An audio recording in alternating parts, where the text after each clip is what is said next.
Schopenhauer. Chaves para a natureza humana. Nós, seres humanos, somos atores excelentes. Aprendemos, desde tenra idade, a conseguir o que queremos dos nossos pais ao exibir certas expressões que inspiram simpatia ou afeição. Criamos a habilidade de ocultar deles e dos nossos irmãos o que estamos pensando ou sentindo exatamente, a fim de nos protegermos em momentos vulneráveis. Nós passamos a ser especialistas em lisonjear aqueles que consideramos importantes, conquistar colegas populares ou professores, e a nos encaixar num grupo, vestindo as mesmas roupas e usando a mesma linguagem. À medida que crescemos e lutamos para construir uma carreira, criamos a fachada apropriada com o intuito de sermos contratados e nos encaixarmos numa cultura de grupo. Se nos tornamos um executivo, um professor ou um barista, temos de representar bem o papel. Pense em uma pessoa que nunca desenvolve essas habilidades de atuação, cujo rosto franze sempre que ela não gosta do que você diz, ou que não consegue suprimir um bocejo quando você não a entretém, que sempre diz o que pensa, que segue completamente as próprias ideias e estilo, que age da mesma forma não importando se está falando com um chefe ou com uma criança. Você terá, então, imaginado alguém que seria abandonado, ridicularizado e odiado. Somos todos atores tão bons que nem temos consciência disso. Nós nos imaginamos quase sempre sinceros nos nossos encontros sociais, o que qualquer bom ator dirá ser o segredo por trás de uma atuação convincente. Nós subestimamos essas habilidades, mas, para vê-las em ação, tente observar a si mesmo ao interagir com membros diferentes da família e com o seu chefe e colegas de trabalho. Você perceberá que altera de maneira sutil o que diz, o tom de voz, os maneirismos, toda a sua linguagem corporal, a fim de satisfazer cada indivíduo e situação. Para as pessoas que estiver tentando impressionar, você veste uma face bem diferente daquela que usa com os que lhe são familiares e com quem pode baixar a guarda. Você faz isso quase sem pensar.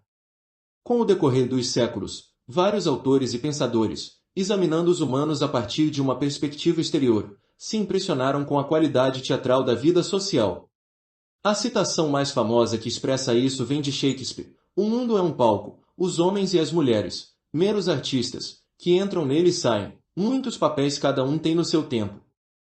Se, por tradição, o teatro e os atores são representados pela imagem de máscaras, escritores como Shakespeare sugerem que todos nós sempre usamos máscaras. Alguns, porém, são melhores atores do que outros nessa tarefa.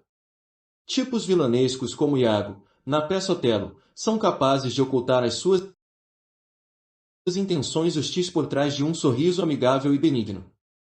Outros agem com mais autoconfiança e vanglória e muitas vezes se tornam líderes.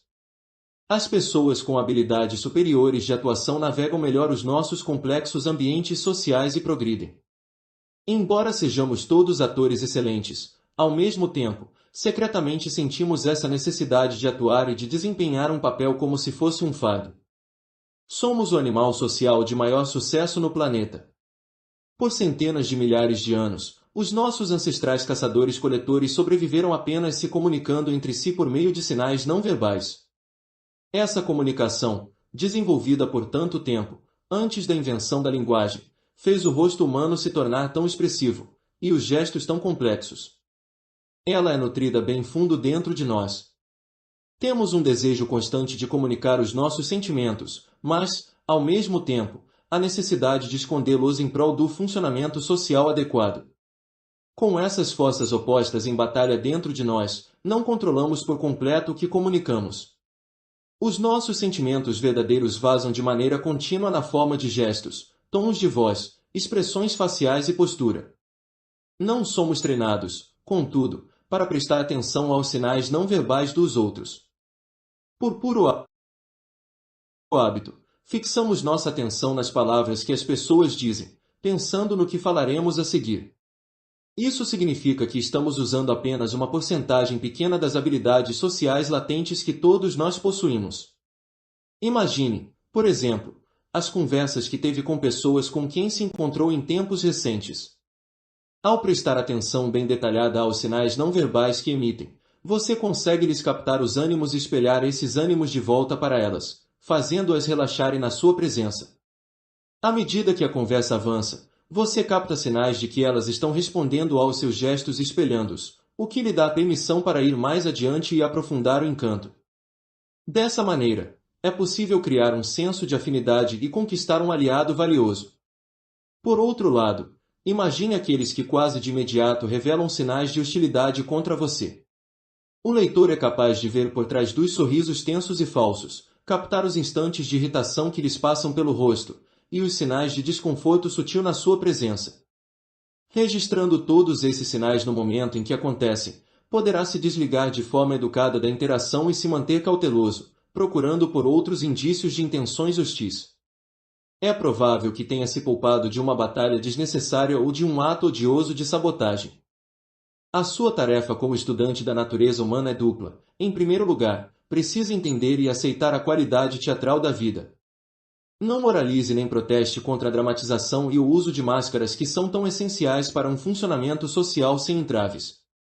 De fato, a sua meta é desempenhar o seu papel no palco da vida com habilidade suprema, atraindo a atenção, dominando o espaço sob os holofotes e tornando-se um herói ou heroína simpáticos. Em segundo lugar, não seja ingênuo ao confundir as aparências dos outros com a realidade.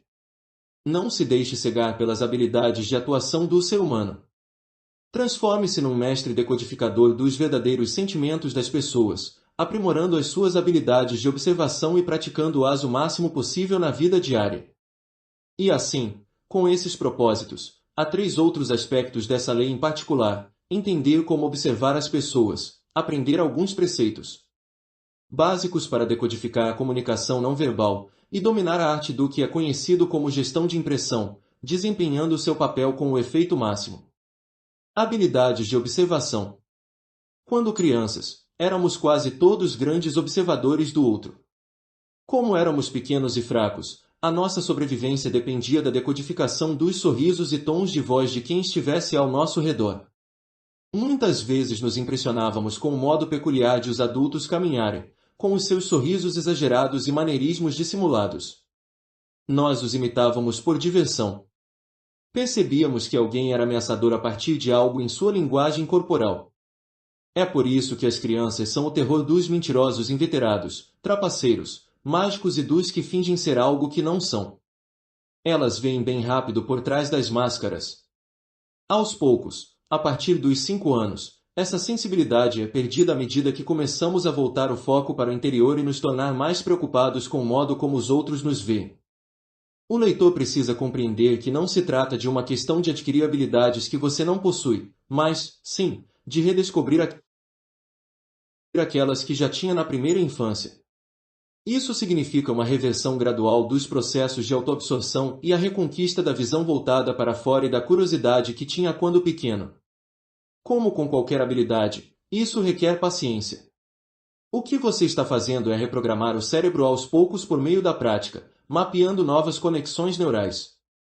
Não queira se sobrecarregar no início com informações demais, é preciso avançar a passos curtos, ver progressos pequenos, mas diários. Numa conversa casual com alguém, dê a si mesmo a meta de observar 1 ou 2 expressões faciais que pareçam ir contra o que ele está dizendo, ou que indiquem alguma informação adicional. Esteja atento a microexpressões, vislumbres rápidos de tensão no rosto ou sorrisos forçados. A próxima sessão falará mais sobre isso. Uma vez que tiver sucesso nesse exercício simples com um indivíduo, tente com mais alguém, sempre se concentrando no rosto. Ao começar a ter facilidade em notar esses sinais no rosto, tente fazer observações similares sobre a voz de uma pessoa, notando quaisquer mudanças no timbre ou no ritmo da fala. A voz revela bastante sobre o nível de autoconfiança e contentamento de alguém. Mais tarde, passe para os elementos da linguagem corporal, tais como postura, gestos de mão, o posicionamento das pernas. Mantenha esses exercícios simples, com objetivos fáceis. Anote as suas observações, em especial quaisquer padrões que venha a perceber. Durante essa prática, você deve se manter relaxado e aberto ao que vê, sem se afobar para interpretar as suas observações com palavras. Precisa se envolver na conversação, falando menos e tentando fazer a outra pessoa falar mais. Tente espelhá-la, oferecendo comentários que pontuem o que ela diz e que demonstrem que você a está escutando. Isso a fará relaxar e querer conversar mais, deixando escapar mais alguns indícios não verbais. No entanto, a sua observação de alguém nunca deve ser óbvia. Quando as pessoas se sentem escrutinizadas, elas travam e tentam controlar as próprias expressões. O excesso de contato visual direto trairá as suas intenções. Você precisa parecer natural e atencioso, utilizando apenas olhares periféricos para captar quaisquer alterações no rosto, na voz ou no corpo.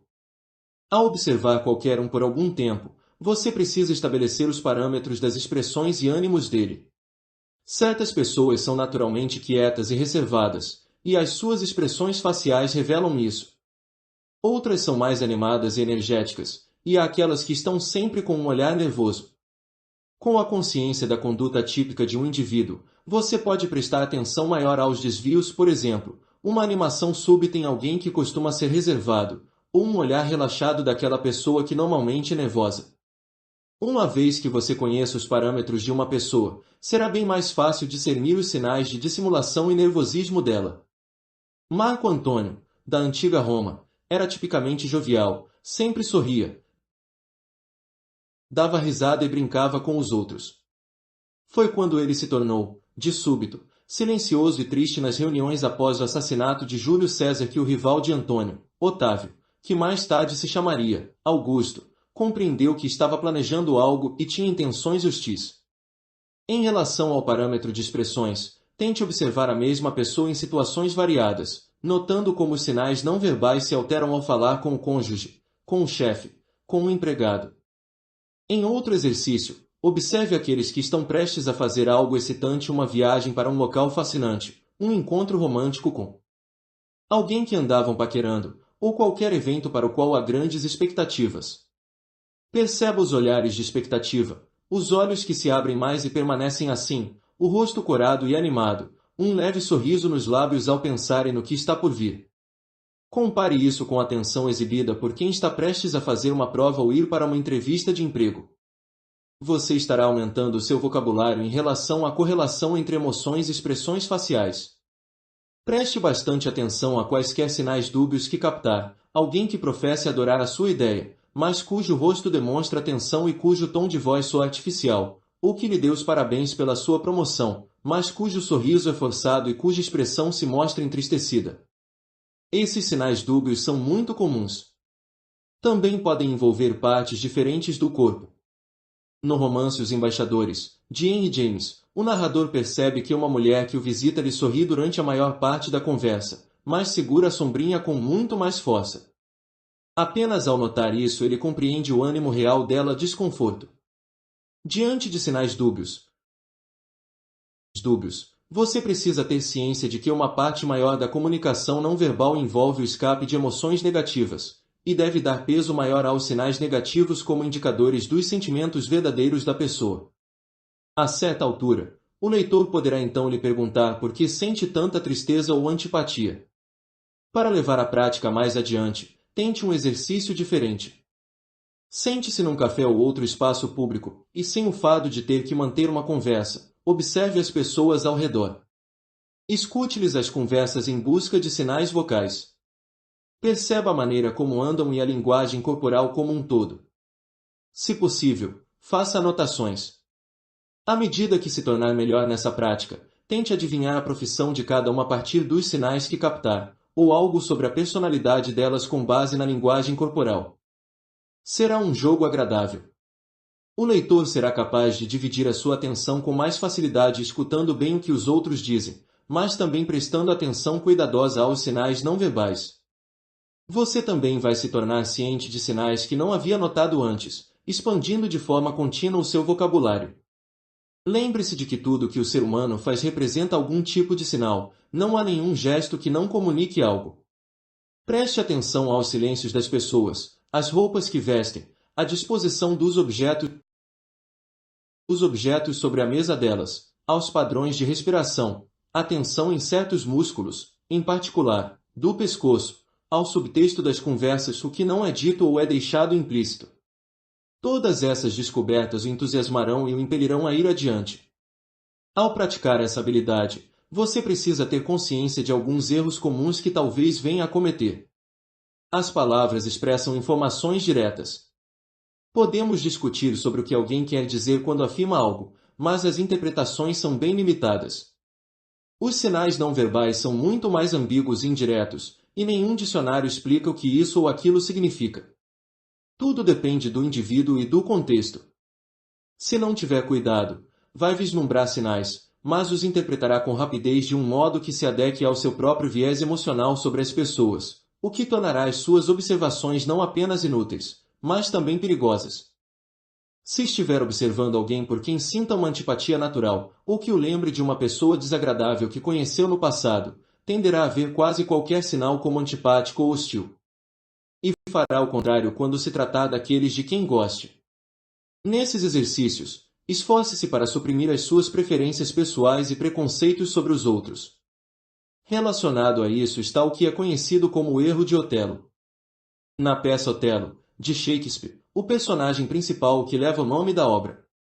Item presume que Desdémona, sua esposa, é culpada de adultério com base no nervosismo dela ao ser questionada sobre as evidências.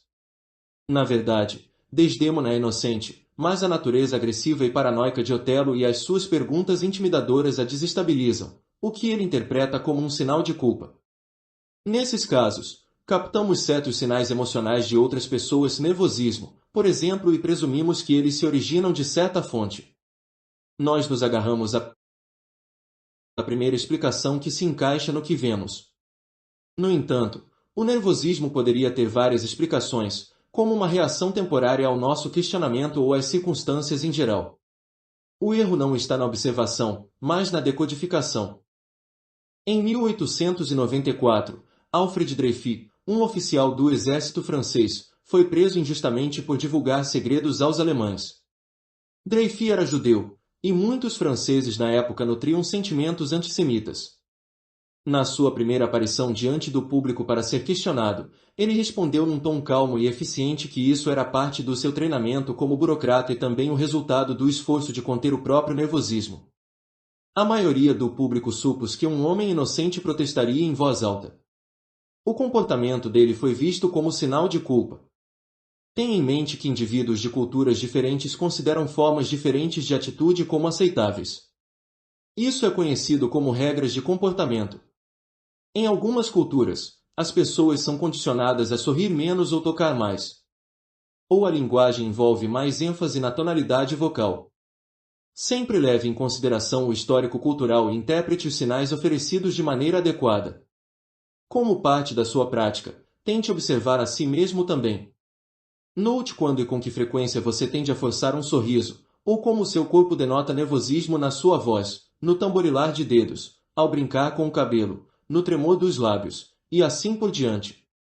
Ao tomar consciência precisa do seu comportamento não verbal, você se tornará mais sensível e alerta aos sinais dados por outros e será mais capaz de imaginar as emoções que combinam com cada sinal. Além disso, ganhará um controle maior sobre o seu comportamento não verbal, algo muito valioso para desempenhar o papel social correto. Veja a última seção deste capítulo. Por fim, ao desenvolver essas habilidades de observação, você vai notar uma mudança física em si mesmo e nos seus relacionamentos com as pessoas, tornando-se cada vez mais sensível à mudança de ânimos dos outros e prevendo-os ao sentir por dentro algo do que eles sentem. Essas habilidades, se levadas bem adiante, quase farão parecer que você tem poderes psíquicos, como aconteceu com Milton Erickson. Chaves de decodificação.